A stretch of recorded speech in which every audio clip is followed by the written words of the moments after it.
To Dare to Dream. This is Debbi Dachinger. Very excited to be with you today because today I am speaking with Angell Deer, a mystic, medicine man, teacher, permaculturist, beekeeper, and international speaker. Angell has dedicated his whole life to remembering and teaching ancient wisdom through the lineages of Andean cosmology and Norse Shamanism. The Dare to Dream podcast has won 3 Talk Radio Positive Change Awards, won the COVR Award for Best Radio Podcast Show. Whelp magazine named Dare to Dream one of the top 20 best podcasts to listen to this year, and it's high ranking under self-improvement on Apple Podcasts. Just a note on membership on YouTube, youtube.com/Debbi Dachinger. It's open, so go ahead and join because you'll get all the cool emojis that we can communicate with. Plus, we'll be having a lot of private sessions there that the public cannot partake in. I want to thank you to Dr. Dane here and Access Consciousness. They do energy work out in the world. If you'd like to become a facilitator or take one of their classes anywhere in the world, go to Dr. Dane here, HEER.com. I'm Debbi Dachinger, media visibility specialist, also a certified shamanic practitioner and a Moonai Key Rights practitioner. I'm also a book writing coach, so I help you to write your book. And also, I guarantee my company will take your book to international best-selling status. And finally, I do some PR work, some publicity work for a handful of spiritual messengers who are seeking to get booked on more radio and podcast shows and, most importantly, get massive results from each of these. Because I know your phenomenal interest in starseed information and galactic information, I've got a free gift for you. So this is the news portion here. I have a free starseed report and video where we break down 19 different starseeds so you can learn your origins, your gifts, your strengths, your weaknesses, your mission, your purpose, sometimes even what you look like. You will find yourself in these reports and in these videos. Just go to galactic-shaman.com, get your free gift there. It's also in the show notes, this link. And I have a new program that's opening up soon. The last one was incredible. The 5 weeks of shamanic healing, just beautiful. People all over the world join. So you'll have another chance in September. I will be doing a 3-week program on animal spirit medicine.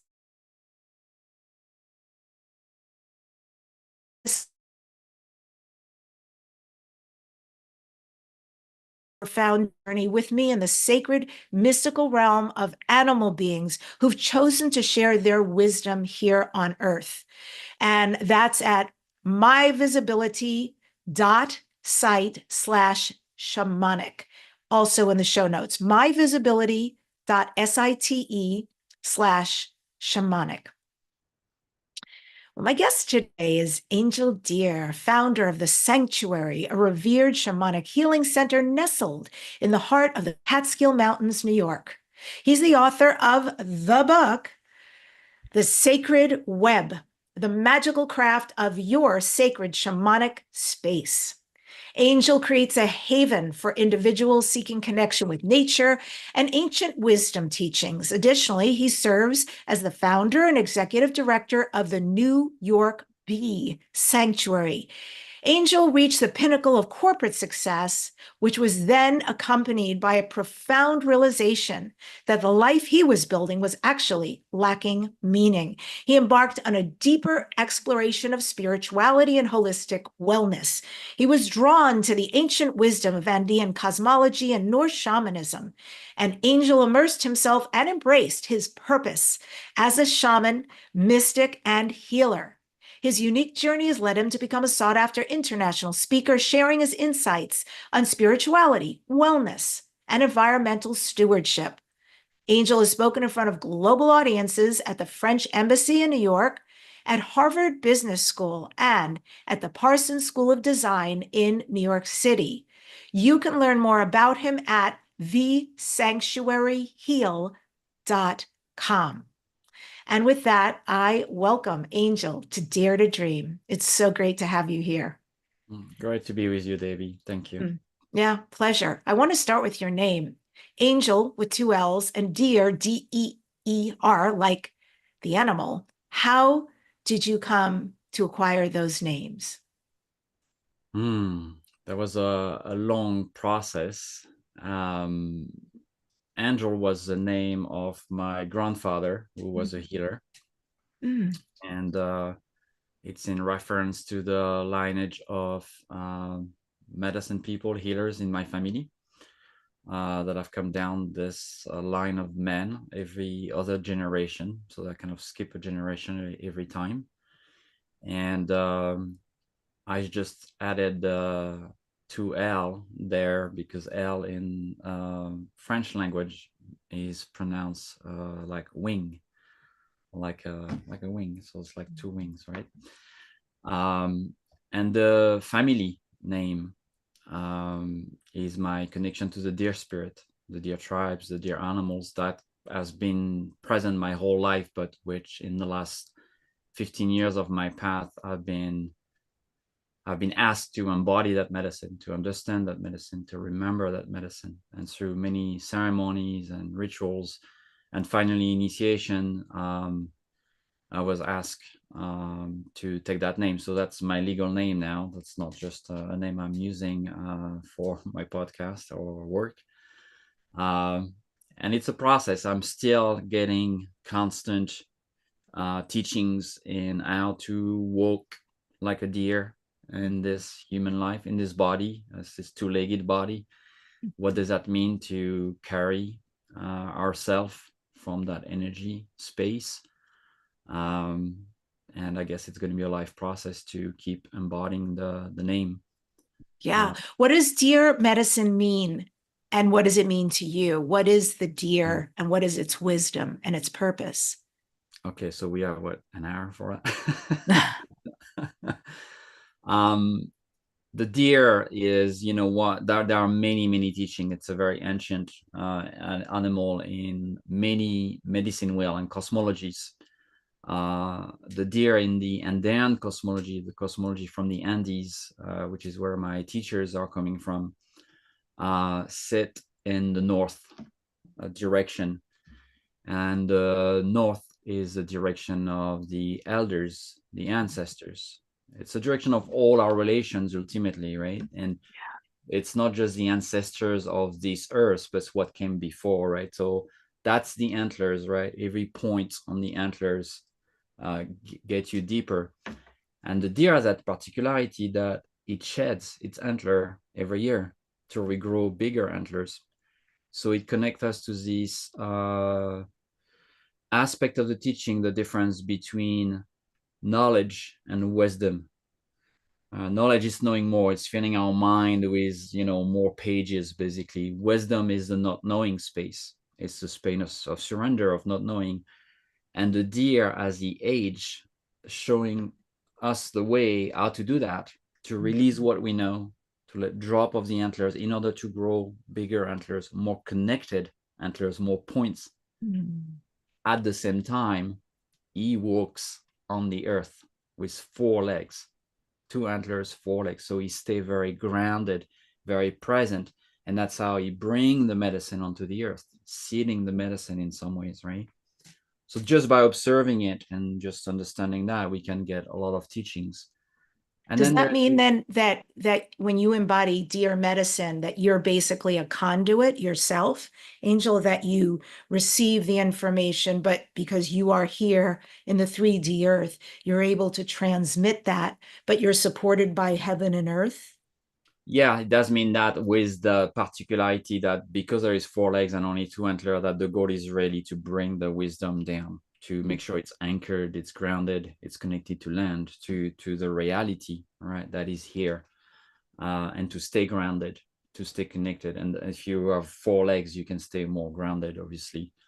So from a shamanic perspective, it means the underworld journey needs to be done more often than the upper world journeys. Both Mm. are beneficial, both are important. But if we want to honor this body, this incarnation, this moment that is very short, right? That we are coming here in that body, that we have to make sure we turn our teachings towards this reality.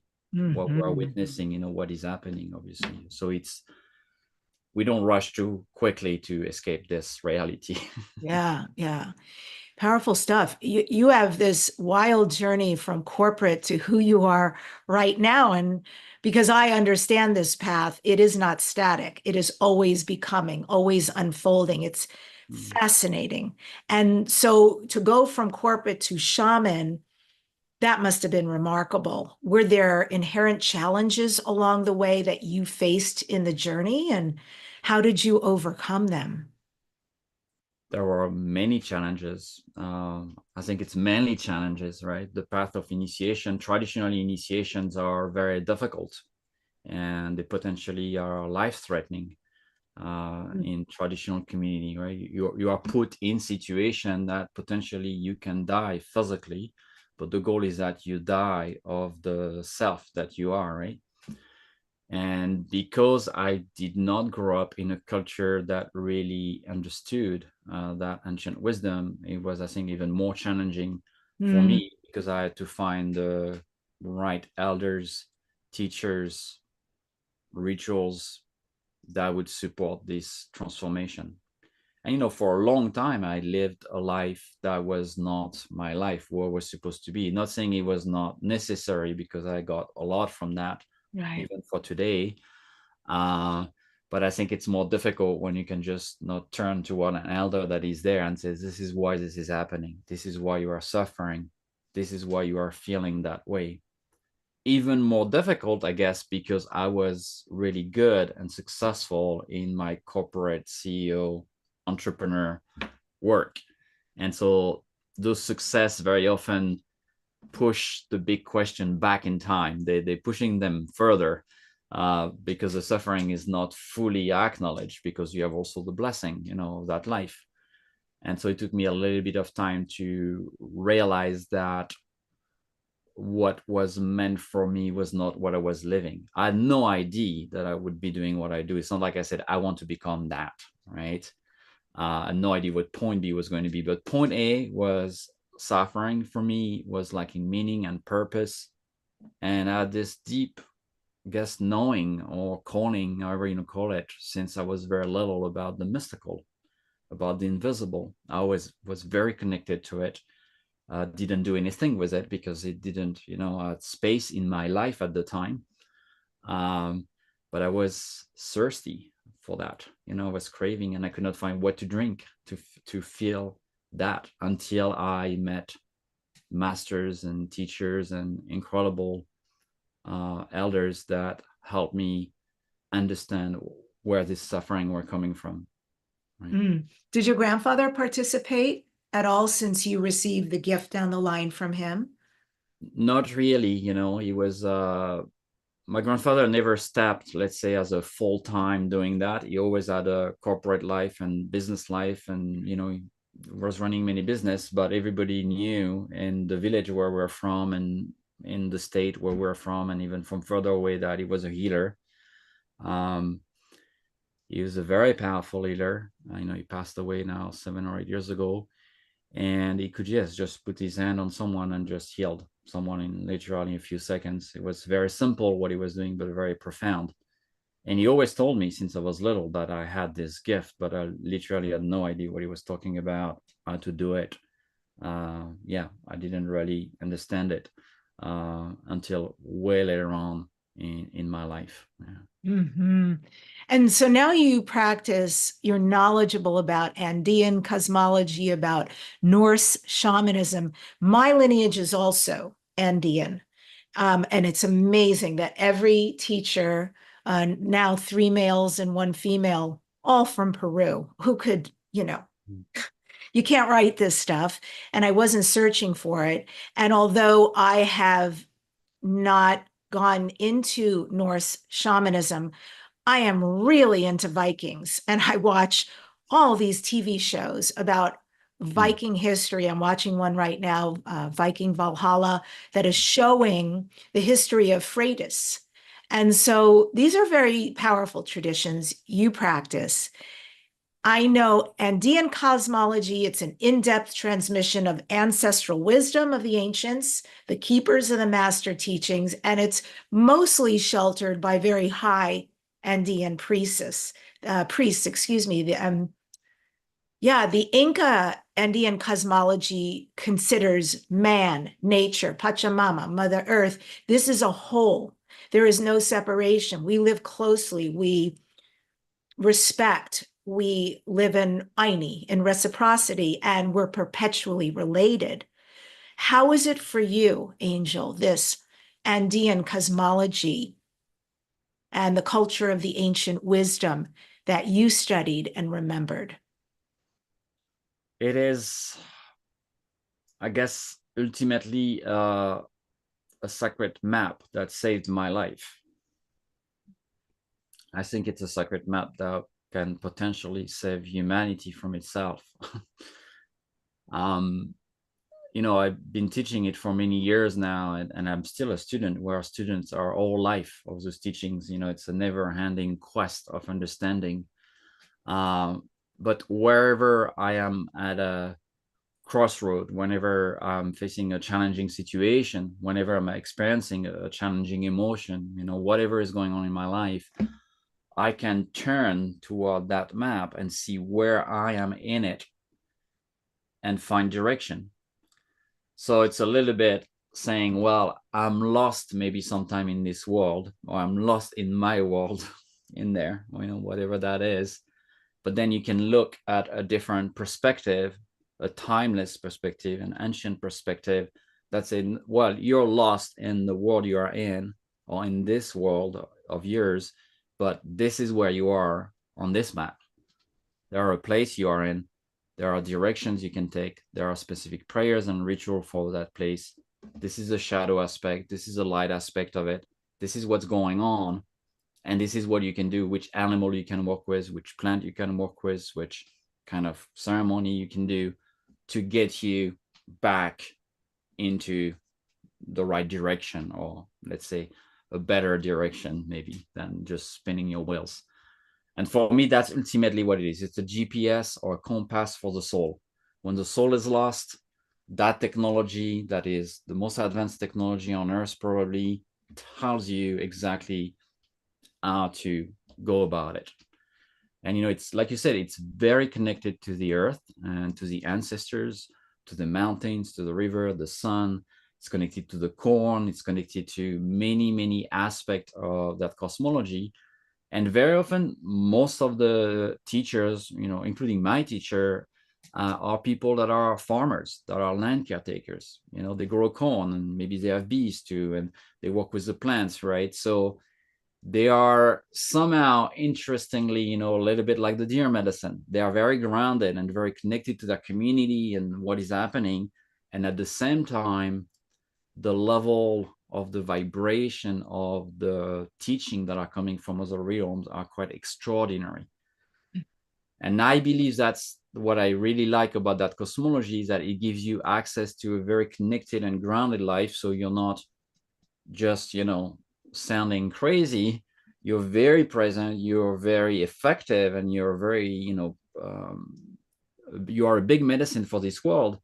And at the same time, you are in connection to very mystical teachings, mystical beings, things that, some of my journey with a deer, I said one day I'll probably write a book about it, but they are quite out there, right? They are extraordinary. But there's always that intention in this teaching. Okay, it's great maybe to connect to star beings or to high frequency beings, but how does this translate into life, into your life? How does it improve life on earth for all your relations? How do you bring this down and weave it into that lower vibration that we are living in right now, right? And I think it always tells you what to do. And Wow. it never was wrong. It's not just like I believe in it. I know it's true, right? It's not just a belief. It's my experience every time I do it. I'm going to ask you to give an experience. I've never heard it described like that. I love that description. And it is so beautiful, the idea that you're never alone, you have a map. So, first, I'd like to know when you say map, Now, do you mean the 4 directions? It's really 6 directions. Do you mean that as a map, the medicine wheel? Or do you mean the upper world, the middle world, the lower world? Or what is the map that you use in your practice? All of that. The map is multidimensional. So yeah, you can use a map of 4 direction. You can use a map of 7 directions. You can use the map of the 3 pachas, the 3 worlds of that cosmology, Uku Pacha, Kai Pacha, Hanan Pacha. And then there are other dimensions in times and space that are more on the wheel. Mm.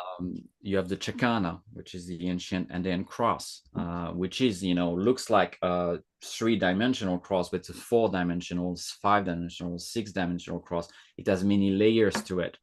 So yeah, it's all of that together. And obviously, depending of what it is that you are trying to understand, you might go to one aspect of the map or an other aspect of the map.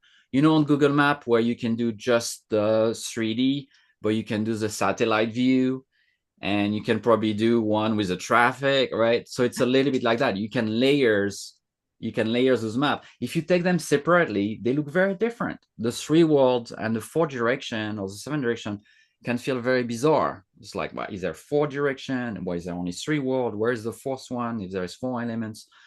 But once you start layering the teachings, I think that's where, very much in the image of the weaving of the women in Peru, that weave very intricate design, which is a reflection of that cosmology, you can make this beautiful tapestry.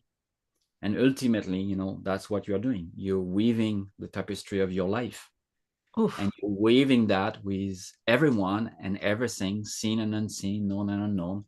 So you are participating in that great story of yours, in this myth of yours that is unfolding.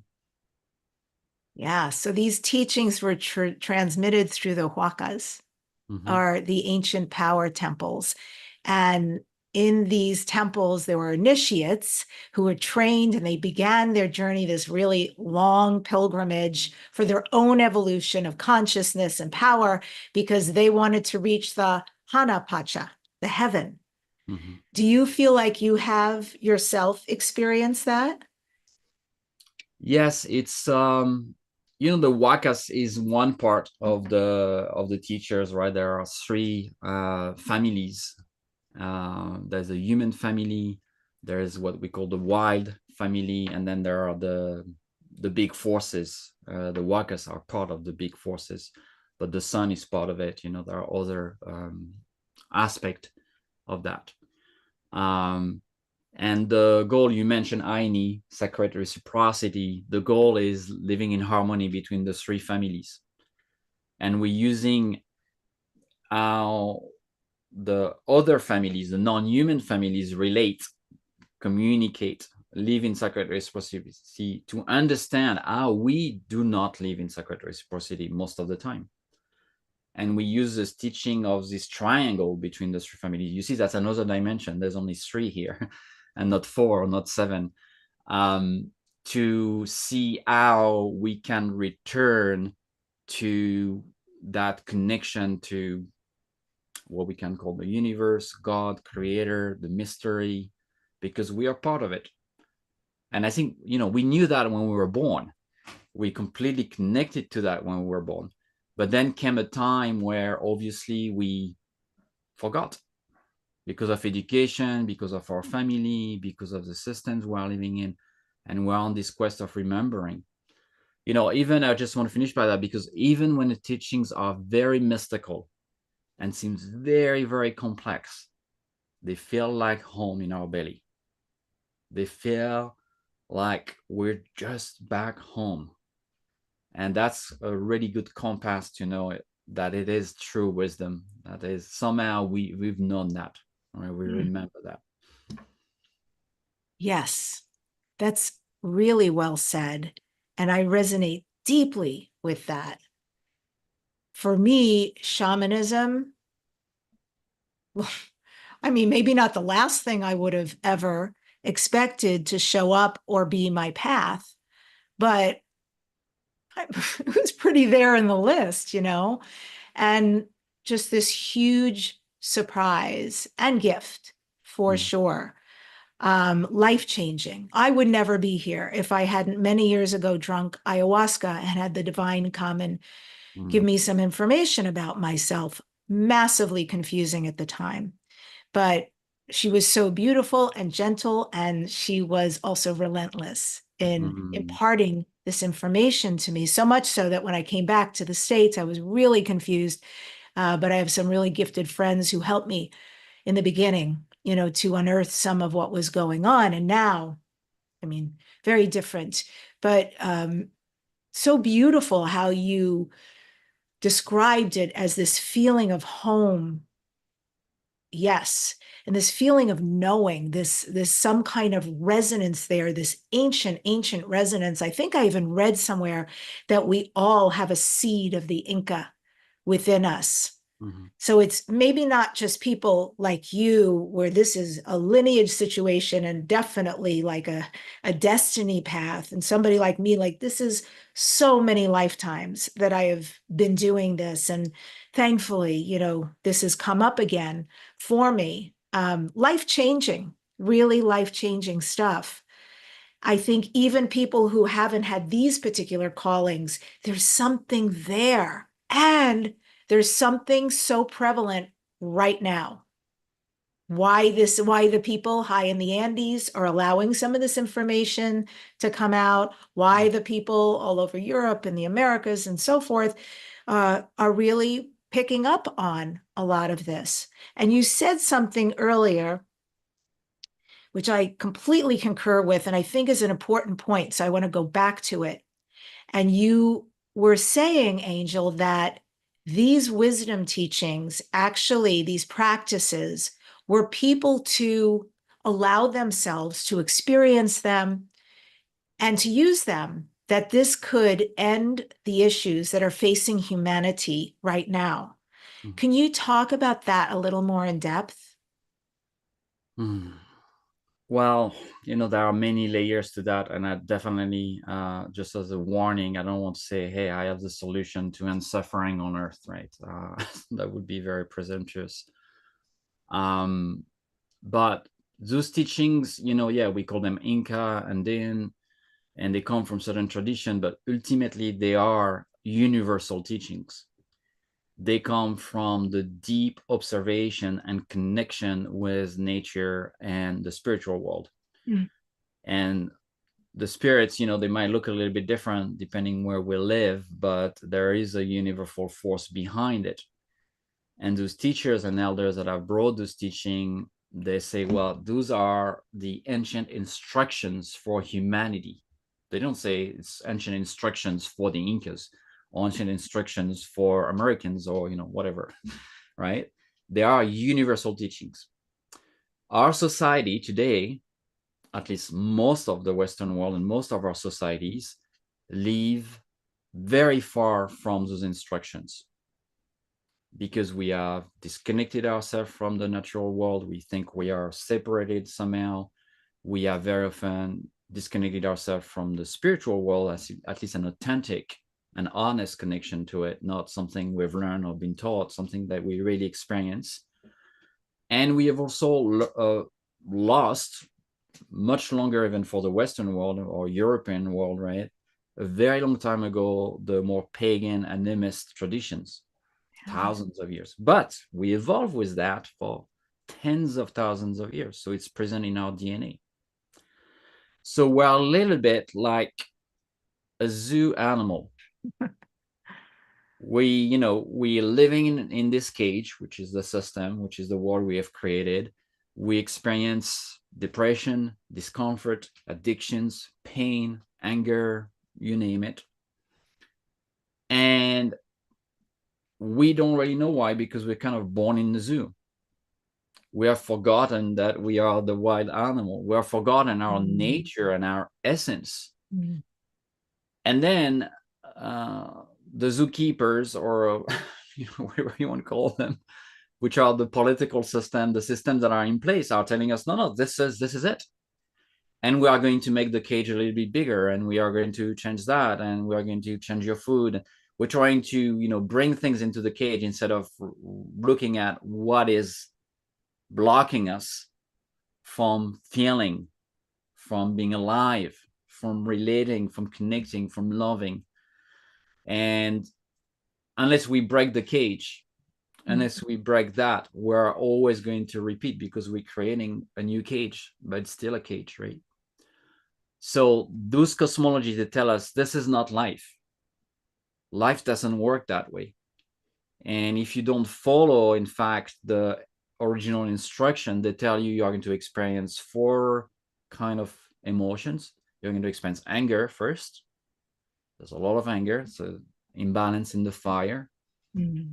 You are going to experience confusion, which is an imbalance in the water. It's not the clean water. Mm-hmm. So you don't see clearly. And confusion, is a little bit particular, because sometimes you think but you're confused, right? So confusion is a little bit tricky sometimes. But anger, confusion, you're going to experience separation, thinking that there is others and there is you, or there is that and there is you, and that somehow you're separated. And then you're going to forget all the teachings, forget gratitude, forget compassion, forget clarity, forget unity, forget everything, forget love. And so when you read the world today from the perspective of that ancient map, they told you in that map that was 10,000-year-old map, 20,000-year-old, the world was read into it. It's the whole shadow of that map. It literally describes the world we're living in. Mm-hmm. And I've studied other medicine well and other traditional teachings, Native Americans and others, and they speak about that time we're in, this time of prophecy, this time of great change, the time of the a new fire is going to be restarted, the rainbow tribe. There are many different stories and many different prophecy, but those stories that are pre-industrial world, pre the world we are knowing now, were written at that time or transmitted at that time, describe to the every detail what is happening today. The hope, the beauty of it is that they also, this cosmology, this prophecy, they tell us what to do to avoid the suffering, or to avoid this collapse. I mean, we can't really avoid the collapse, but to find a different way to rebuild something different. Right? Yeah, so absolutely. Then where is that point of convergence? Where is there a sacred link that takes the human being, the cosmos, the sky, the earth, nature, animals, everything, and through these prophecies, I know like the Pachacudi talks about this is the time of great change, and it's not a myth, it's real. Like you say, we're living in it. What is the solution there? What kind of practices can we engage in so that even at our level, the individual level, we can create change? This is, you and I today are meeting on Lionsgate. It's August 8th, incredibly powerful day for intuition, for manifestation. A portal is open, Leo in conjunction with Sirius, and all of that. So we're actually having this conversation on a very powerful day that could influence people positively. What would you offer them, Angell, that they could start to do, and these ripples would create some positive change? That's a great question. It's also a complex question. I wish there was one magic stick to answer that. One thing that is essential, if we acknowledge that this disconnection from nature is a very big wound that we don't really understand fully, right? Like the animal that is born in the zoo doesn't really understand what it's missing because it's never lived in the wild. My teachers, my main teacher in Peru, when I wanted to study with him years ago, a long time ago, he didn't want to teach me. He's like, I don't want to be a teacher. I don't want that responsibility. And then, I keep insisting. I spent 3 to 6 months in Peru every year for over 10 or 15 years now. And one day he gave me a seed of corn, one little corn, and he say, I want you to plant this, to take care of it, to grow it, and when you can harvest new corn and plant your own seed, then you come to me and I will teach you. So his first teaching took, over a year, I think 2 years, because my first corn didn't really grow very well. What he was trying to show me in that first teaching is my connection to the land, my connection to the non-human realm. So the first aspect we need somehow, and I know it's difficult for many people because we live in cities and we don't have a lot of nature, but there's still an opportunity to grow a seed. There's still an opportunity to go listen to a tree. And yes, it might take you weeks before you hear something because this instrument is rusty and it's going to take time for you to hear, but you can. So there's that first step, reconnecting to nature with something authentic, something real, taking care and giving. That's Aini. Sacred reciprocity is not like I beg creator to get something and then I'm going to say thank you. No, I say thank you and I give something and I might get something in return. So reversing the way we think we get things through paying. I pay and you give me something, right? The spiritual way of sacred reciprocity is different. Like I'm giving first, I'm giving a lot. I'm taking care of that corn for 2 years, and then I'm going to receive teaching from my teacher. That is humbling, right? Yeah. Because it's just a little seed of corn, and at the same time, it's everything. And then, once we start reconnecting to that, we have to decenter human from the equation because we're surrounded by human voices constantly, our screens, our TV, even our podcasts, right? And the human voices have complexities and they are not fully aligned with the ancient instruction. So we need to go listen to what carries those instructions. Tree, rivers, sun, stars, rocks, animals, plants, ancestors. There are so many things where when I have a question, instead of just asking the human realms or my own realm, going to the other realm, see what kind of insight I have, asking the runes, right? We talk about Norse Shamanism. I have a lot of runes all over my body. I work a lot with them, because they always give me a better answer. It's not like, okay, this is just superstition. No, every time I ask and I made a decision by listening to the other voices, it was always wiser. It always get me to a better place. Right? And then, and that's, I think, the complexity in today's world, and that's what, probably you and I are trying to do to a certain degree, is to build community. We need to surround ourselves with authentic teachings, with authentic elders, with things that we can rely on, because we are literally in a storm. And if you're in tiny boats, that's going to be really difficult. But if you're in a really big boat with a lot of people on board, or better, you're already anchored in your lighthouse, you can withstand that storm, right? And still know where you are going. So it's a great question, but I think there's not one thing we can do. And it can feel very overwhelming, but I always say one step at a time. Maybe tomorrow you meditate for 5 minutes with a candle. Maybe tomorrow for 10 minutes you go sit with a tree, even if you have just 10 minutes and nothing's going to happen. But you need to start showing spirit, showing the non-humans, showing what is really your true essence, the sacred, beyond this human understanding, that you are interested in it, that you want to listen to it, that you are a student and they are the teachers. And they start teaching.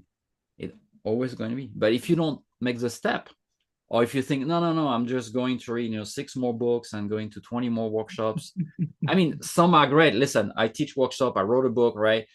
But nothing is going to replace direct experience. And yes, we often need teachers and guides for how to approach this direct experience because we don't have them in our families or in our communities.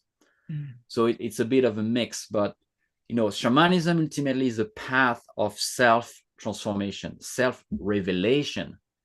This is self-revelation, right? It means going to be revealed through you.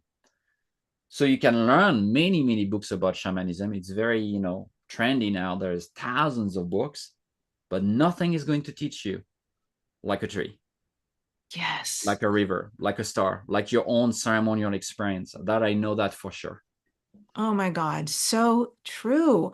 My ongoing relationship with Mother Earth is profound.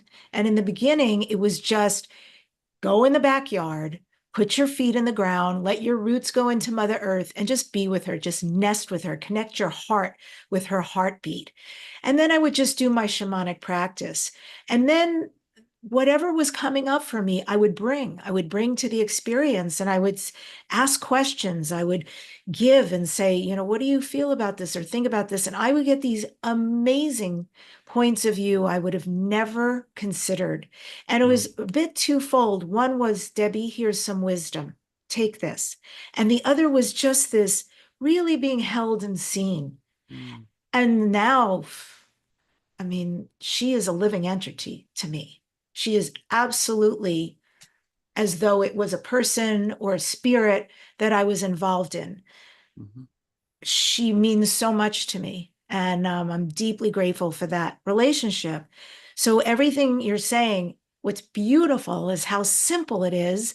What's beautiful is it is so profound when you allow yourself to interact with these. And these are things that shamans have done forever. They talk to the apus, they talk to the mountains, they talk to the rivers, the skies. They have relationship with mm, everything. The leaves, they can change the weather like magic.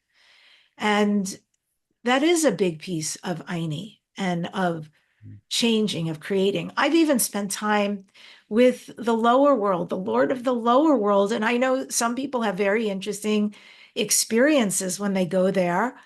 Mine have always been incredibly powerful, and I have a lot of trust. Also, it's for me, he is a he. They're sometimes gender fluid, but he's a he, and he has also been very kind and compassionate with me and met me and given me, like, just lifted my burden a lot. mm. Yeah, And it's even you saying, it's yeah, it started by something very simple like putting your feet on the earth. It's revolutionary. Like it's simple, but how many people, even people listening, I'm sure, I'm asking, how long ago have you put your feet on the earth, your hand in the dirt? When was it? Maybe it was this morning, maybe it was right before listening to this, but maybe it was a month ago. For many people, we forget sometimes that because we get advanced on the path, which doesn't really mean anything, that the basic, the connection to the earth, like hands and feet in it, are what our ancestor would do all the time. My teacher does that every day because he's a uh, farmer, right? uh, And it sounds like it's very simple. It sounds like, oh, this is not really big. It's not like I'm making a big ceremony and a big altar and a kind of really big prayer. But that's what's going to create that relationship you talk about. Like if I want to have a relationship with you, Debbi, and I only talk to you once a month or every year, what kind of relationship we have? But if every day we connect, right? Every day we take 5 minutes, 10 minutes to connect, we are going to have a deeper intimacy. mhm. We're like, oh, I know you, and right. And it's exactly the same with the non-human world. It's the same with human beings that it is with a non-human world. I often ask people, say, how often do you do that? How often do you stand in the rain, just feeling the rain on your skin instead of using an umbrella?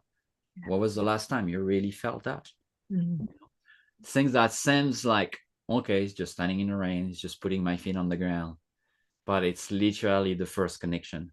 It's literally the roots of the teachings, and they are really, really important to nurture. Mhm. You said something earlier about having runes Yes, on you and that you confer with the got runes. one here. Yeah, Beautiful. you can see there. Yeah. Amazing. So you don't have to throw them. You can. Well, I throw them. I use them. When we have question, and my wife and I, we always let's ask the rune first, Mm. and then we see what the rune says. Sometimes we don't like the answer. We do it second time. It's the exact same answer, right? So then we're like, okay, That's great. I told you. all Here. right. Well, tell me if I'm pronouncing this right. It's a practice of cedar. It's Seidr. Am I saying it right? What do you mean by that? For the So, runes? so Nordic shamanism, the practice of, I don't know if it's Sidar or Cedar, a form of, it's the magic and the divination. And that aspect of it, I know, is associated with the goddess Freya or Freja. Freja. Yeah, I mean, with Odin, with many Norse gods, Odin brought the runes to humanity, to the human realms, by making a very big sacrifice in order to receive those teachings and transmit them. They are mainly used by many people, at least as a divination tool, right? Yeah. For asking questions, a bit like tarot cards, right? But they're way, way more than that. Each rune is a spirit. It has a personality. Each runes represent a world you can travel in, the world of the giants, the world of ice, the world of the fairies, etc. Each runes is associated with a plant or a tree. So if you say, well, I'm really sick right now, and you want to ask the rune what potion you needs to make, you're just going to use the rune and then you tell you mix those three plants, right? So you can use it as a plant guidance, as a tree connection, as travel, or you say, well, I'm very confused in my life right now. I have a big decision to make, and shall I go ask the giant or the fairy or the gods or the gnomes or whatever? You ask the rune, and they're going to tell you which world to travel into.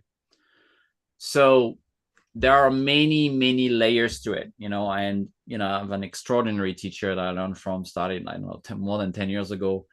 And most people want the divination aspect, and it's great, but there is a shamanic path to the runes. And that shamanic path to the rune require you to do 3, 4, 5 years of training deep into the rune to start opening the key. The runes are one of those Wow. sacred teachings, like most of the bigger teaching that have a lot of power, are only revealed once you go through errors and trials and tribulation and difficulties and really heal a lot, so you can carry this level of medicine. Yeah, they're really fascinating, and it's really just, and it's still something I'm still learning, right? Still, in many ways, I know there are many layers that my teacher will never talk about that I have to discover. Yeah. Can you tell a story, a personal story about your use of Norse shamanism, something that happened to you or for you, and what that was like? Because I'm super fascinated by all these worlds you're describing. Yeah, many years ago, this land I'm living on is a pretty large land upstate New York, and at the time I didn't had a retreat center on the land, a building for that, just had my house. And I received this vision that I needed to build this whole center. I saw it in my ceremonies, and it was very clear. And then I, hired an architect and builders and all of that, made some quotes, and the amount of money necessary to build that was a lot. And it was not money that I had available at the time. But I was feeling like it needs to happen now. Like I was really feeling it. And so I asked the rune about it. Pull the rune and say, shall I sign this contract with the contractor? Which means, a week later, you need to give 20% of whatever that was. And, every month I'm going to have to pay him in the next 6 months during construction. I didn't have even the 20% down at the time, right? Just I pulled the rune, and the rune say, yes, sign. I was like, I don't have the money. Are you sure? And I was like, I don't have the money. So I'm asking you, Freya, Odin, all of you, are you sure I need to sign? Signs. There's a lot of runes. I pulled the same rune twice. The cross, which is a signature. Yes, that's a big yes. So I signed, right? That's called probably, some people say it's crazy, and I call that an act of faith. That I'm going to trust more the spiritual world and my guidance system that I use than my own fear and my own mind, my own limitation. And then literally 3 days later, I inherited the exact amount I needed to build the whole thing. We're talking about $114,000, I mean 114000. That's what I needed. That was the exact amount of the contract. That's what I received as a gift. What? Completely unexpected, literally out of nowhere. Wow. Nowhere. 2 days later. Yes. So I could pay the deposit, and then I could finish the whole construction. I didn't have to worry about it. So that's a big one, when I use the runes literally for a very big decision into my life. And, thanks God I did it, and the center got built, and, then it's history. But how difficult is it in our lives when we don't have tools like that? Not just the rune. It could be, maybe you don't like the runes and it's another tool for you, but where you don't have such a deep relation to a spiritual being, a tool, whatever it is, that you trust it with your life. Wow. Right? That you have such connection to it and it's true. It's easy to believe when things go well, I always tell people, right? But when it's complicated or you're in a situation, to really trust that, that's how you deepen the connection. Because you saying to whatever that is, yes, like 100% yes. And what they're saying in response, yes, 100% yes, right? So that's kind of many ways, some form of initiation. Like you're starting to materialize your life from a different perspective. You're starting to understand that we are not just this body. Yes, we are that, but we are more. We are other things. And in a world that is very chaotic and more chaotic, that is very confused, that is very, polarized, that is very complex to navigate, you need a very clear map. You need a very clear, GPS. Imagine if, I don't know, Google Map was confused, like the world is.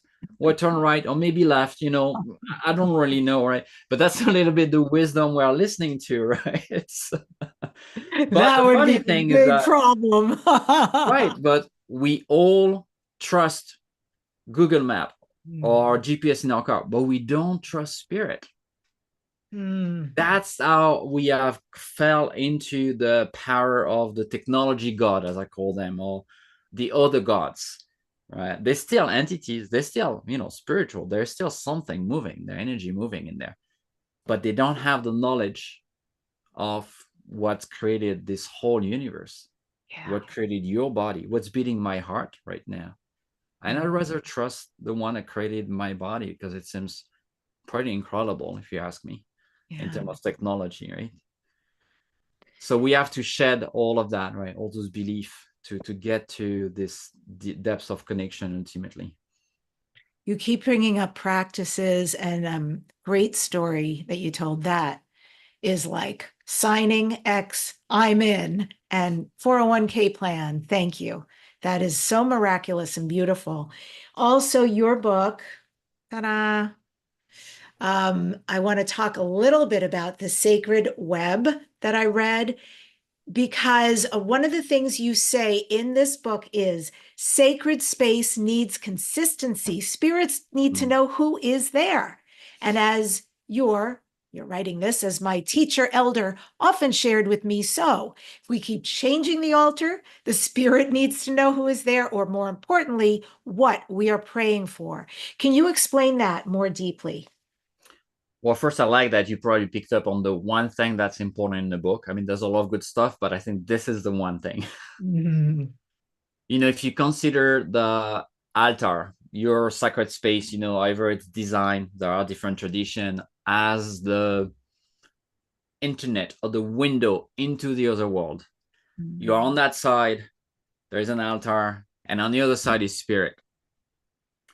So spirits, they have all those windows, which is the view into our souls and into our world. They can see, through our sacred space. They can see in sacred sites. It's very open there because that's a place for the energy to move in and out through prayers and rituals. If spirits, come today and look at this window and it's like, who is that? I saw Debbie lived there. It looks like it's, I don't know, who is that? Christina? Right? Because if you change your altar completely and all the time, or if you change your prayer all the time, there is no consistency, right? Then they have a hard time to know what you really want and if it's really you. So there is a need for consistency in our practices, in our rituals, in our altars, right? And the construction of the altar is very important because of that. And at the same time, there's a need for fluidity, for evolving. Let's say you just lost someone, your altar is going to change a little bit. You're going to bring something on it for that loss. Maybe you're becoming a mother or something happened in your life and you want to shift your altar. Maybe you are starting a whole different new project, and that prayer is therefore is going to shift, and your altar needs to shift. We just enter a new season. The fall season is going to come in a few months. The altar needs to shift to represent the forces of the cosmos that are moving. In the fall, that's not the same forces that in the summer. So there are a need for staying connected to what's moving in our world, but there are also anchors that are important so they know who is there, what you're asking for. And that's, my goal with the book was to help people, either they are really beginners in that or they're very advanced to, and it's funny because you pick up kind of the most important thing there. Yeah, maybe if you're very advanced, that's the thing to really remember, because even when we're really good at it or we're pretty advanced on our path, there are the basics that we often forget. At least I do. Absolutely. I'm so excited. I love hearing you say this because I'm actually starting tomorrow through the weekend. I am starting an altar, a Pakui Mesa tradition, through somebody else's lineage, but it's a 1-year program. And it literally is about building an altar. I have another altar, but I found they don't cross-pollinate. Mm-hmm. That, everybody's got a different tradition. And I am super open. I'm very excited about learning this new tradition, this living tradition. I think it's really my mesa, I think, more than my altar, my first one, because that's really my healing toolkit when I work with other people. Mm-hmm. And I want to ask you, where can people get your book? And also, oh, I love Zoom. I'll just keep it right here. But also, where can they work with you? How do they work with you? What do you offer? So for the book, it's available worldwide on most platforms. They can go on Amazon, anywhere, and just search, the Sacred Web, Angel Deer, and you can find the book there. And it's in print, ebooks, and hardcover available. For the teaching, the best is my website on the sanctuaryheal.com, HEAL.com, where I have in-person classes where I'm teaching live. Those are long 1-year program. We have a big one starting every January. It's called the Path of the Warrior, which is Shamanic Foundations. But I also do shorter teachings, a week, a month, online. And also I have 3 programs, that one of them is our most famous one, is called Becoming the Mystic, which is an online on-demand class. So I'm teaching it, but obviously it's online on demand. And I loved recording it, and I try to put in it, how do we open that connection we've been talking about? What kind of the practice, right? So it's for all the budgets, right? It depends how much time you have. If you're close to me, if you're far away, you can do on demand. But if you're, want to do longer program or retreat or come with us in Peru, then it will be in person. Wow, All that's on my website. Yeah. very nice. And I just want to say, as someone who works on and with books, people, like, I know what this stuff costs, by the way, when you go into color, and I know what it takes.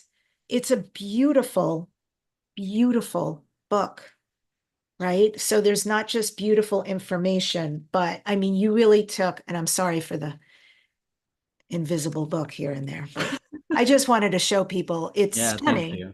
I And mean, it needs to be inspiring, right? Someone told me one day, when you read a book, it's like reading a spell, right? Because they change you. You want the spell to be beautiful, right? And to be nice. I love it. So books as spells. This one certainly weaves its web. If you want to get your copy, Sacred Web, Amazon, and also go to his website and all major bookstores. It's worth it. If you're ready to start a practice, this is actually perfect in light of everything we've been talking to. And just so people know, if and when let's just say when, we're going to be very proactive that we're setting some people up for great success and a great practice to make their sacred shamanic space. How can they maintain that sacredness of their space, especially where there's these constant shifts, constant changes in life? To me, the best answer, maybe because I'm a new dad, is the same way you take care of your kids. Even if you have a busy day, even if you're not feeling well, Hmm. you feed them, you change them, you bath them, you take care of them like a child or a lover. You Yeah. are your sacred space. It's not when you have time. It's not, because it's convenient.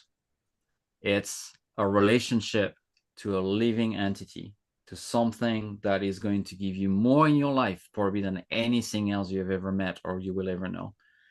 How much love do you want to give to that? How much care? Well, you decide, right? But that's what you'll get back. Today is my dog's birthday. Shelby was born on 8/8 in an 8 year, and this 2024 is an 8 year. So she's got infinite abundance everywhere. And I always celebrate her birthday. I looked at my calendar this morning because my first thought was there's this beautiful off leash park. I wanted to take her and her sister dog so that they could just run free and have a beautiful start to their day before they have their doggy yogurt ice cream. And I saw that I had blown it and inadvertently put something early this morning on my calendar. And I just sat there for a minute thinking about, I really should honor that appointment. And then thinking about Shelby, and then thinking about that appointment and thinking about Shelby. And I thought, she won't be here forever. And I won't have this magnificence that I have with her forever. And I honor everything she is to me, much like you said about having a child. And I know you've had a child. And to me, I thought she matters more than anything. I am canceling. I will make right with this appointment. I will reschedule it, but she's coming first. She's getting her day. And I felt so good about that. And the reciprocity immediately, we came back. There was a message. They said, we can fit you in tomorrow. And easy peasy, like honoring Yeah. what is energetically right and where the Mm-hmm. love is, giving attention to. Mm-hmm.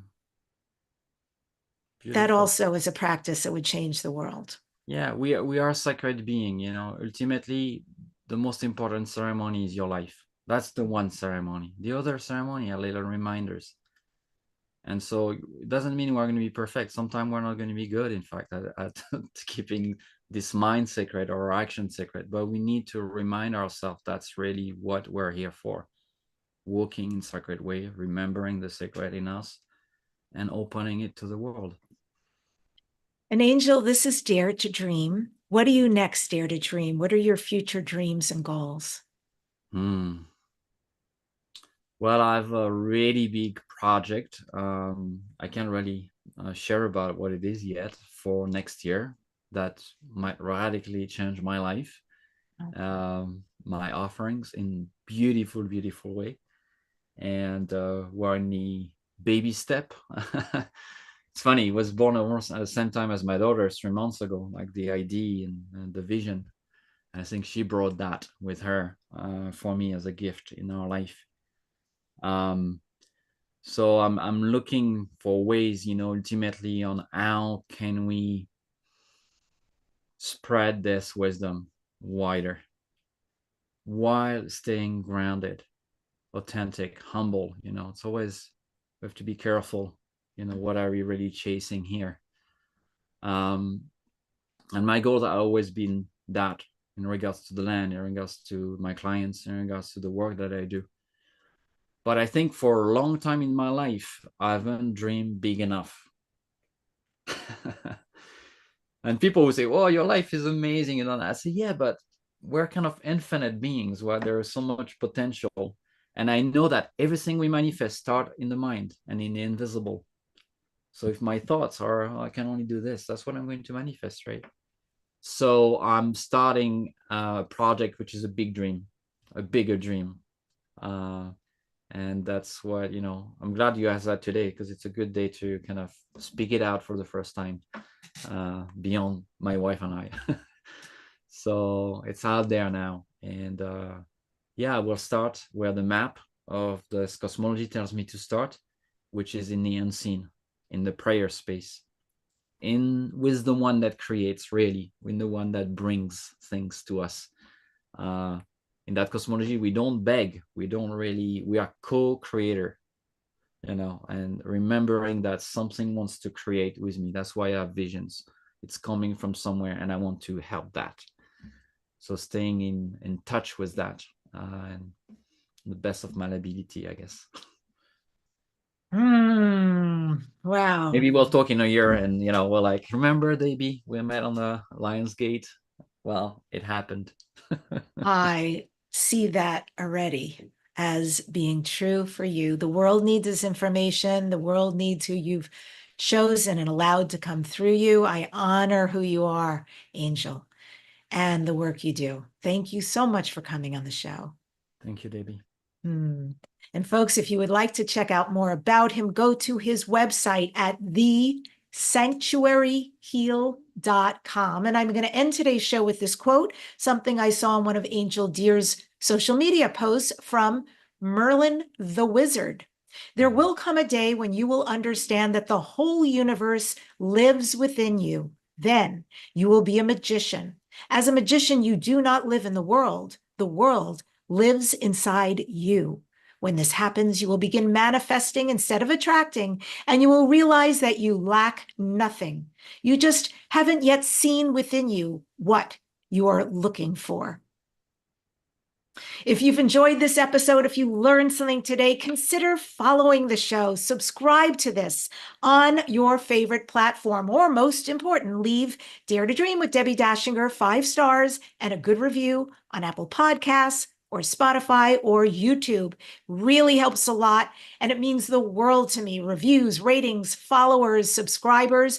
Really, they're super important metrics because these platforms use your likes, your reviews, your subscribes to move my content in front of those who are interested and need to hear this material. Thank you. Next week on the show, I'm speaking with Freddie Silva, who's a best-selling author, a leading researcher of ancient civilizations, restricted history, sacred sites, and their interaction with consciousness. Thank you for joining us today. It is a powerful day to have you with us. And remember, start your practice. So many beautiful ideas given today.